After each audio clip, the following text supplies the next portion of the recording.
ಕಾಲದಲ್ಲಿ ಗೌತಮರೆಂಬ ಋಷಿಯೊಬ್ಬರಿದ್ದರು. ಅವರ ಪತ್ನಿ ಅಹಲ್ಯ, ಪತಿ ಪತ್ನಿಯರು ಸಹ್ಯಾದ್ರಿ ಪರ್ವತದ ಅಂಚಿನಲ್ಲಿರುವ ಬ್ರಹ್ಮಗಿರಿ ಎಂಬ ಪರ್ವತದಡಿಯಲ್ಲಿ ಆಶ್ರಮ ಮಾಡಿಕೊಂಡು ವೇದಾಧ್ಯಯನದಲ್ಲಿ ನಿರತರಾಗಿರುತ್ತಿದ್ದರು.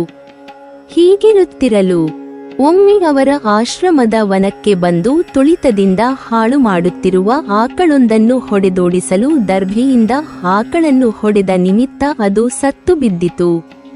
ಇವರಿಂದ ಇನ್ನುಳಿದ ಮುನಿಗಳು ಗೌತಮರು ಗೋಹತ್ಯಾ ಪಾಪ ಪರಿಹಾರಕ್ಕಾಗಿ ಪಾಯಶ್ಚಿತ್ತವೆಂದು ಪೃಥ್ವಿಯನ್ನು 3 ಸಲ ಪ್ರದಕ್ಷಿಣೆ ಮಾಡಿ ಶಿವರೂಪಿಯಾದ ಬ್ರಹ್ಮಗಿರಿಯನ್ನು 1 ಸಲ ಪ್ರದಕ್ಷಿಣೆ ಹಾಕಿ ಭಗವಾನ್ ಶಂಕರನನ್ನು ತಪಸ್ಸಿಸಿ ಒಲಿಸಿಕೊಂಡು ಆತನ ಜಡೆಯಲ್ಲಿದ್ದ ಗಂಗೆಯನ್ನು ಭೂಮಿಗೆ ಕರೆತಂದು ಆ ಗಂಗಾ ಜಲದ 101 ಕೊಡಗಳನ್ನು ತಂದು ಈಗಿರುವ ಬತ್ತಿದ ಜಲಕುಂಡಗಳಲ್ಲಿ ಸುರುವಿದರೆ ಮಾತ್ರ ಅವರ ಗೋಹತ್ಯಾ ಪಾಪ ಪರಿಹಾರವಾಗುವುದೆಂದು ಸೂಚಿಸಿದರು.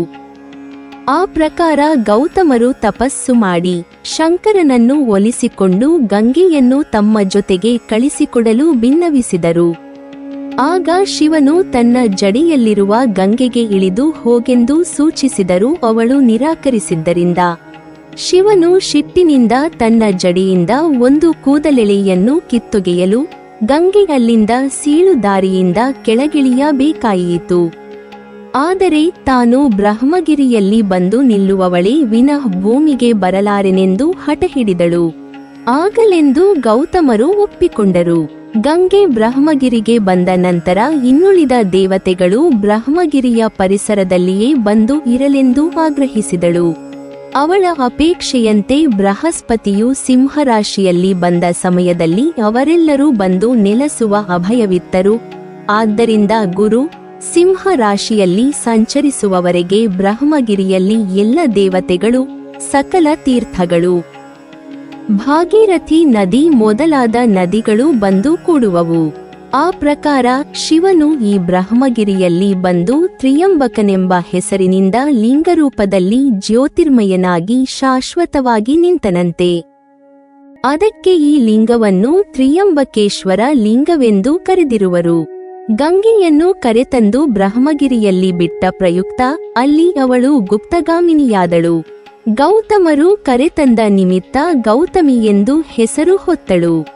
ಈ ಗೌತಮಿಯನ್ನು ಗೋದಾವರಿ ಎಂದು ಕರೆಯುವರು. ಬ್ರಹ್ಮಗಿರಿಯ ಇಲ್ಲಿಯ ಭಾಗವು ಶಿವಲಿಂಗದ ಮಾರಿಯಂತೆ ಕಾಣುತ್ತದೆ. ಬ್ರಹ್ಮಗಿರಿಯನ್ನು ತ್ರಿಯಂಬಕ ಪರ್ವತವೆಂತಲೂ ಕರೆಯುವರು.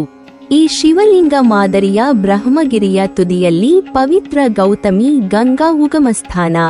ಅಲ್ಲಿ ಹೊಂಡದಾಕಾರದ ಕುಂಡವೊಂದಿದ್ದು ಅಲ್ಲಿ ಜಲಸಮೂಹವಿರುವುದು.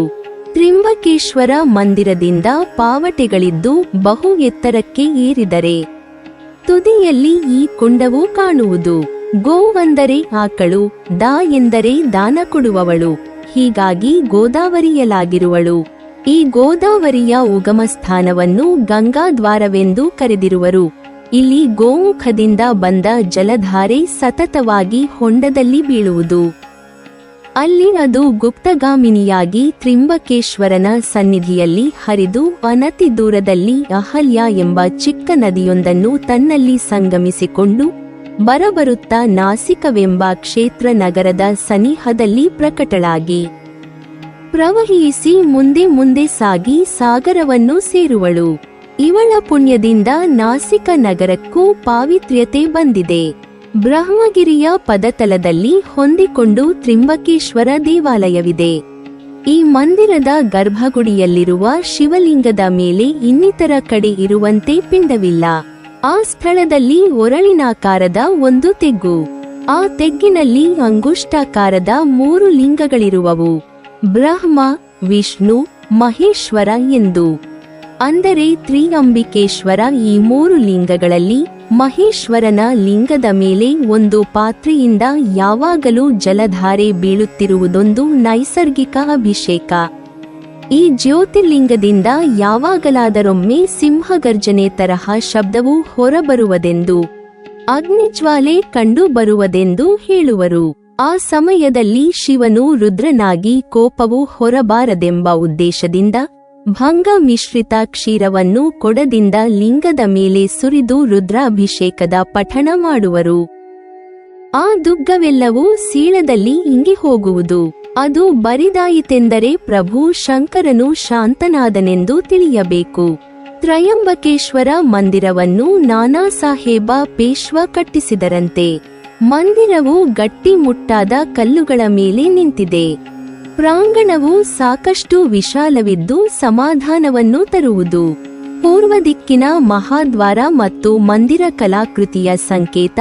ದೇವಾಲಯದ ಎದುರುಗಡೆ ನಂದಿ ಮಂದಿರವೂ ಉಂಟು. ಪ್ರತಿದಿನವೂ ನಗಾರಿಯ ವಾದ್ಯದಿಂದ ಬೆಳಗಿನಲ್ಲಿ ತ್ರಿಂಬಕೇಶ್ವರನನ್ನು ಎಚ್ಚರಿಸುವರು.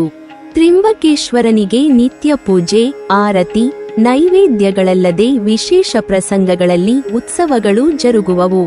ಆ ಸಮಯದಲ್ಲಿ ತ್ರಿವರ್ತಿಗಳಿಗೂ ವಸ್ತ್ರಾಲಂಕಾರ, ಶಿರಸ್ತ್ರಾಣ, ರತ್ನಖಚಿತ ಮುಕುಟ ಇವೆಲ್ಲವನ್ನೂ ತೊಡಿಸುವರು. ರತ್ನಖಚಿತ ಕಿರೀಟವನ್ನು ನಾರು ಶಂಕರ ಮತ್ತು ದಕ್ಷಿಣ ದೇಶದ ಯಾತ್ರಿಕ ಇವರಿರುವರು ಕೂಡಿ ಸ್ವಾಮಿಗೆ ಅರ್ಪಿಸಿರುವರಂತೆ. ಸರದಾರ ವಿಚುರುಕರ ಎಂಬವರು ದೇವರಿಗೆ ರಥವನ್ನು ಮಾಡಿಸಿಕೊಟ್ಟಿರುವರು. ಪ್ರತಿ ಸೋಮವಾರವೂ ತ್ರಿಂಬಕೇಶ್ವರನ ಪಾಲಕಿಯು ಕುಶವೃತ್ತದವರೆಗೆ ಹೋಗಿ ತಿರುಗಿ ಬರುವ ಪರಿಪಾಠ.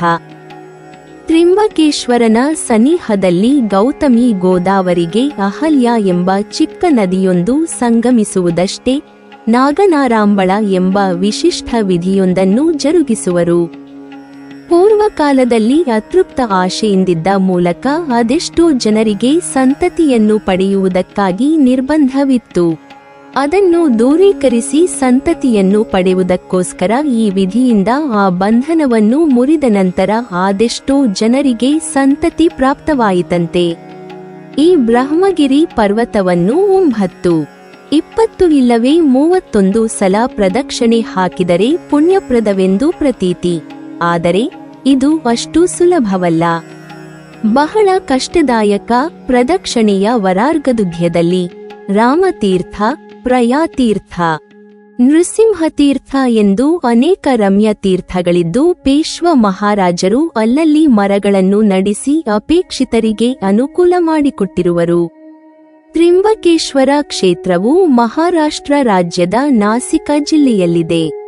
ವಾಸಿಕ ನಗರದಿಂದ ಸುಮಾರು 25 ಕಿಲೋಮೀಟರ್ ದೂರದಲ್ಲಿ ನಾಸಿಕ ನಗರದವರೆಗೂ ರೈಲು ಹಾಗೂ ಬಸ್ಸುಗಳ ಸಂಪರ್ಕ ಉಂಟು.